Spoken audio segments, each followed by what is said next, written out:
Carla, ano nga daw ba ang regalo niya kay Jomar ngayong kasangay ni Jomar? So, ano nga ba?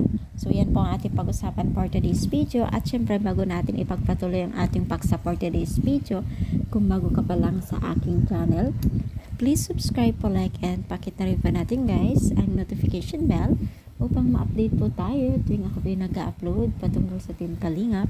And please support po natin ang buong Team Kalingap, lalo na po kila Kalingap Rab at Kuya Ba. So, katanungan ng nakakarami, ano nga ang regalo di umano ni Carla kay Jomar? Yan po ang mga maraming nagtatanong ngayon, mga mima.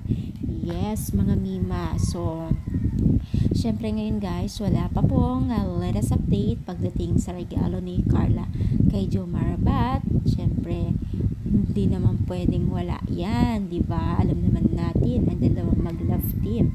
Napaka-sweet mga to. Tuwing sila po ay may mga date, may mga okasyon, di ba?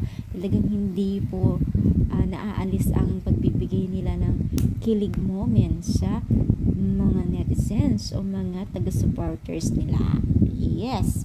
So, mag-antay lamang po tayo sa mga latest update po ni Kalingap Rab kung ano ba ang mga gift ni Carla kay Jomar, at talagang inaasahan kasi ng nakakaramihan at sana makarating nga daw di umano kay Kalingap Rab at Jomar o Carla kung ano ang kanyang ireregalo. Yes, mga mima. So, talagang patunay talaga na maraming nag-aabang at nanonood sa love team ni Carla at Jomar, no? So, isa ka ba dyan? I-comment down na po dito. At saan ba nakakarating ang ating video? I-comment down kung saan lugar. So, syempre, support. Thank you and God bless.